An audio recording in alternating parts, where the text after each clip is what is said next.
যে কোনো JPG ফাইলকে PDF ফাইলে রূপান্তর করার সবচেয়ে সহজ টেকনিকটা আপনাকে দেখিয়ে দিচ্ছি। প্রথমে চলে যাবেন যে কোনো একটা ব্রাউজারে গিয়ে সার্চ করবেন JPG two PDF. JPG PDF লিখে এটা আপনি সার্চ করবেন। এখানে সর্বপ্রথম যে ওয়েবসাইটটা আসবে আমরা এটাতে ঢুকে যাচ্ছি।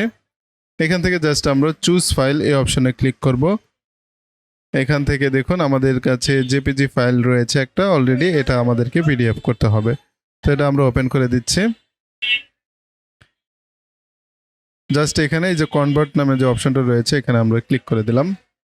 বাস এটা কিন্তু এখন জেপিজি ফাইল থেকে পিডিএফ ফাইল হয়ে যাচ্ছে।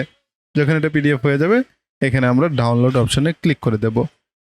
তো অবশ্যই আপনি যদি এই কাজটা করতে চান তাহলে আপনার কম্পিউটার অথবা মোবাইলে ইন্টারনেট কানেকশন থাকতে হবে, তাহলেই এটা কাজ করবে, তাছাড়া কিন্তু এটা কাজ করবে না।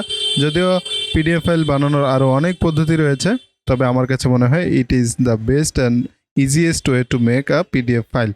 আই হোপ ভিডিওটা আপনাদের কাছে ভালো লাগবে। ভালো লাগলে অবশ্যই লাইক কমেন্ট শেয়ার করবেন। ফেসবুক থেকে দেখলে পেজটাকে ফলো করবেন, ইউটিউব থেকে দেখলে চ্যানেলটাকে সাবস্ক্রাইব করবেন।